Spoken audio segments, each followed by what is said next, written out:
बहुत दिन रू देखु आज आम जयपुर मौसा तो एमती वर्ष थरे दुई थर एमती आसती आज आउ थे संकुला पुछला चलीजे तो संकुल आसती एपर देखो मोटी नानी मसला प्रिपरेशन कर आज मटन रोषे हे जेहेतु मत मटन रोषे आसनी आपण तो जानते बो आसी बो मटन रोषे कर देखिए से वीडियो को लास्ट पर्यटन भल लगे लाइक गोटे करेंगे।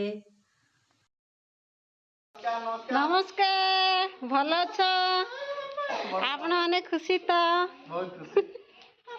अरे पहुँचलु कि कौन बाइक रे आसलु किए कहूला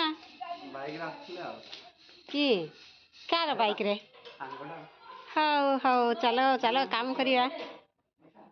ठंडे ठंडे पानी से नहाना चाहिए गाना आए या ना आए करना चाहिए। हेलो फ्रेंड बहुत बड़ा आज ब्लॉग रे आपण मानक स्वागत करछि। आज आम कौन कर जाना पहले वीडियो टी लास्ट पर्यटन देखिए भल लगे लाइक गुट करिए आपन जदि मो चैनल आसन सब्सक्राइब करने तो चलते डेर न करिए आरंभ करिए आज वीडियो।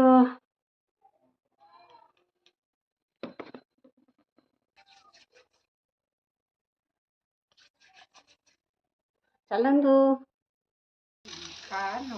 खांडी आलू मु खाइबी किलो आलू पतला पतला काटिकी हेडी आलू आन देछि देखे तो पई मु आलू सिझा कर दी बोली भाबुतली सीधे ने आने पतला पतला काटिकी हां पुचका करी फिंगिले श्रद्धा लागिवो खाइले पेट को जीवो किसटा अच्छे पुचका करी जाय देखुनो सेती आलू केतरा पुचका भारी देखे तो हाँ काटे काटे आगर काटनु तापर कहबो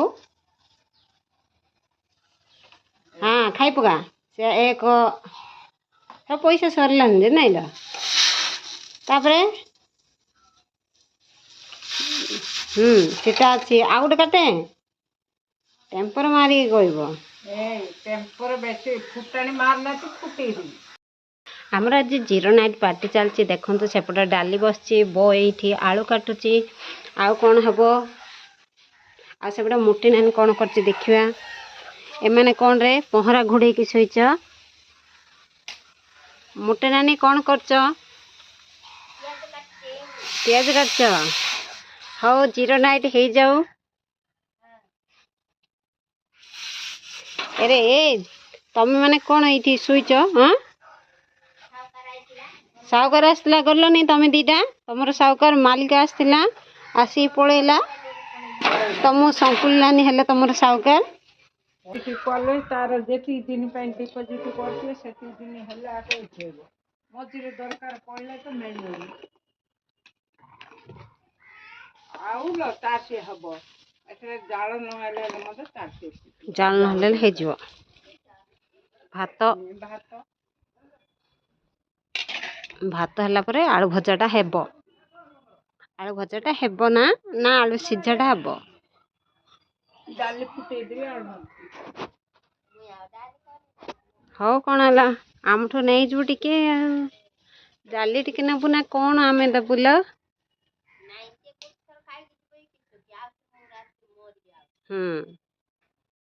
दिन जोर के माडगुल लगे वीडियो रिकॉर्डिंग करी माडगोल लागिबो मो सहित एबे माडगोल लागुनु कौन हला माडगोल पर लागिबो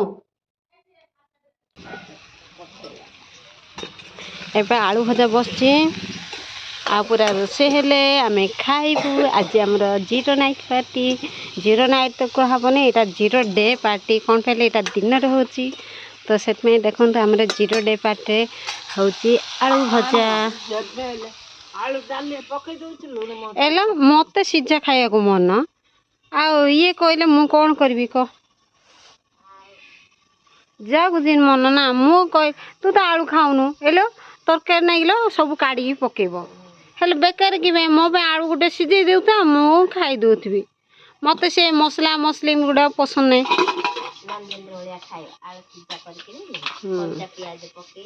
नाई ना कंचा पियाज नहीं ए लुण टिके लंका टिके पकई देलु ना बढ़िया लगे मते से प्याज कंचा जा बासना आसना इच्छा नहीं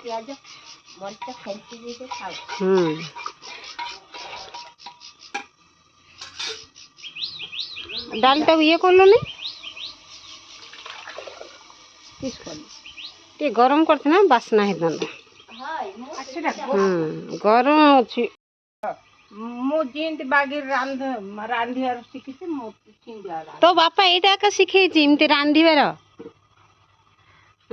ଆଉ ତୁ ରାନ୍ଧିଛୁ ତୋର ରନ୍ଧା ତୋତେ ସୁନ୍ଦର, ମୋର ରନ୍ଧା ମତେ ସୁନ୍ଦର।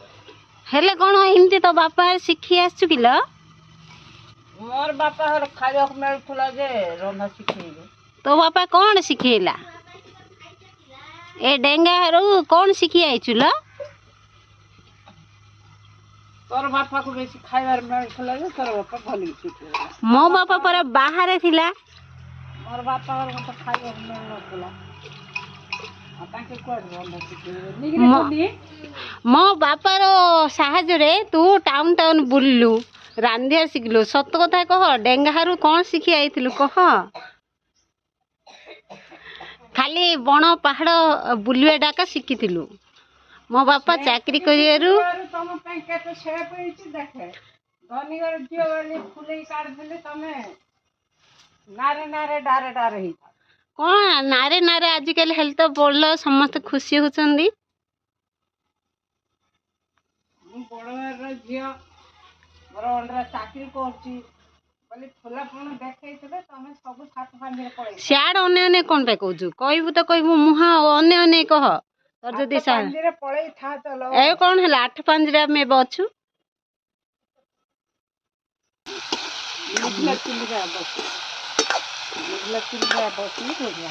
ଲୁଣ ସବୁ ପକେଇ ଦେଇଛୁ ପରା? ଲୁଣ ଫୁଣ ପକେଇ ଦେଇଛି।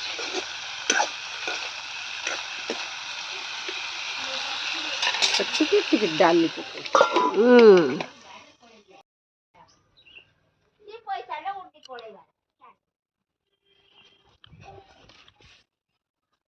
ଆପଣଙ୍କର ରୋଷେଇ କେତେ ପର୍ଯ୍ୟନ୍ତ ଗଲା? ହେଲା କି ଆପଣଙ୍କର ରୋଷେଇ? ନାଇଁ, ମତେ ତ ରୋଷେଇ ଜଣାନି, ମୁଁ କଣ କରିବି? ମୋର ବାପା ଏଠି ବିଲର ବାଡର କାମ, ଛଣ କାଟିବାର, ପହନା କାଟିବାର ଆଉ ବଗଡ଼ କୁଡ଼ିବାର ସହିତ ମୋର ବାପା ଏଠି କୋଉ ବଗଡ଼ ନ କୁଡ଼ିଗଲେନି ବାରି ଢିମ୍ବରା ତ ସେମାନେ ସେ କଷାଣ ଗଛ ଯାଇ କୁଟିବାର। ହଉ ଲ, ଏଠି ତ ଆସି ବସି କାହିଁ ବଗଡ଼ କୁଡ଼ିଆକୁ ଟିକେ ଯାଉନୁ? ଏବେ ବଗଡ଼ କୁଡ଼ିଆକୁ ଟିକେ ଯା। ମୋର ଡାଳି ନାନୀ ଆମକୁ ବସେଇ ଦବ ନା ଶୁଆଇ ଦବ ନା ଉଠେଇ ଦବ। ଏବେ ମଟନ ବସାଉଛି। ଦେଖନ୍ତୁ, ବୋଉ କେବଳ 3 ଚାମଚ ତେଲ ବ୍ୟବହାର କରୁଛି। ଜିରା ସୋରିଷ ଫୁଟିଲା।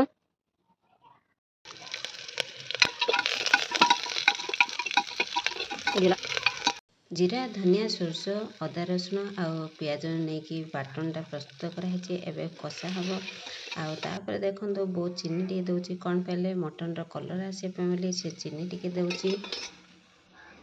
ବଟା ମସଲା କଷା ହେଲା ପରେ ଏବେ ଦେଖନ୍ତୁ ମଟନକୁ ସେ ଭଲ ଭାବେ କଷୁଛି। କ'ଣ ପାଇଲେ ଏମିତି ସେ 10 ମିନିଟ୍ ପୁରା କଷିବ।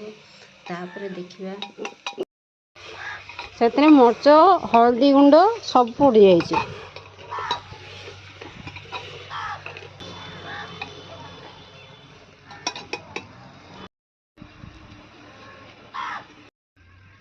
ସମସ୍ତ କାମ ଶେଷରେ ଏବେ ଦେଖନ୍ତୁ ବୋଉ ଏବେ ଲୁଣ ପକାଉଛି। ଆଉ ଲୁଣ ପକାଇଲା ପରେ କାମ ଶେଷ ହେବ ବୋଧେ। ତାପରେ ଆଉ କ'ଣ ହେଉଛି ଦେଖିବା। ଆଳୁ ମିଶିବନି? ଆଳୁ ମିଶିବନି? କେତେ ଆଳୁ ପକେଇଲୁ ବୋଉ? କେତେ ଆଳୁ ପକେଇଲୁ? ଚାଉଳ ଆଳୁ ଦିଟା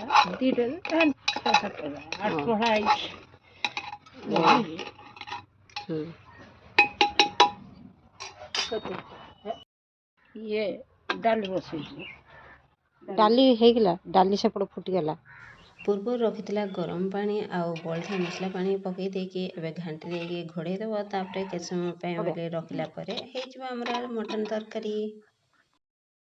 ଦେଖନ୍ତୁ, ଆମର ରେଡ଼ି ହେଇଗଲା ମଟନ ତରକାରୀ। ଆସରେ ଆସରେ ଆସରେ ରହ। Check check check.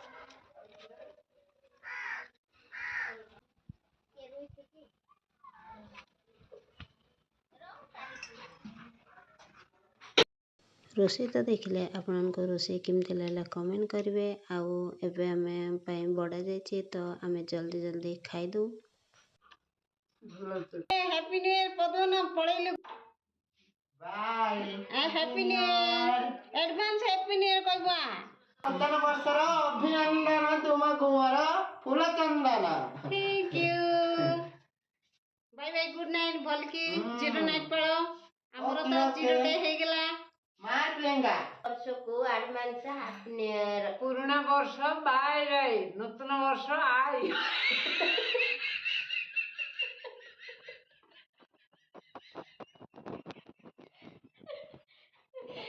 ପୁରୁଣା ବର୍ଷ ଯାହା ହେଲା ହେଲା ଏଇ ନୂଆ ବର୍ଷ ସମସ୍ତେ ଖୁସି ରୁହନ୍ତୁ ଭଲ ରୁହନ୍ତୁ ଏତିକି ଆମକୁ ଇଂଲିଶ କହିବାର ବୁଝୁନି କି ହିନ୍ଦୀ କହିବାର ବୁଝୁନି, ସେଥିପାଇଁ ପୁରୁଣା ଆମର ବର୍ଷ ମଫସଲରେ କୁହାହଉଛି ଏଇଟା ମଫସଲିଆ ଭାଷାରେ ନୂଆ ବର୍ଷ ନୂଆ ବର୍ଷ ପୁରୁଣା ବର୍ଷ ଯା ଯା। ଆଜି ଭିଡ଼ିଓଟି ଆପଣଙ୍କୁ ଭଲ ଲାଗିଲେ ଲାଇକ୍ ଗୋଟେ କରିବେ। ଆଜି ପାଇଁ ଏତିକି ପୁଣି ଦେଖା ହବ ନେକ୍ସଟ ବର୍ଷ ନୂଆ ବର୍ଷରେ। ପୁରୁଣା ବର୍ଷ ଟା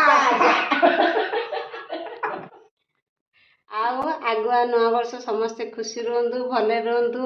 ଆଉ ପୁରୁଣା ବର୍ଷ ଯାହା ଗଲା ଗଲା ଆଉ ନୂତନ ବର୍ଷ ସମସ୍ତେ ଭଲ ରୁହନ୍ତୁ ଖୁସି ରୁହନ୍ତୁ। ଏତିକି ମୋ ଖୁସି ଚାବିର ତରଫରୁ ଆପଣଙ୍କୁ ସମସ୍ତ ହାର୍ଦ୍ଦିକ ଅଭିନନ୍ଦନ ଜଣାଉଛି।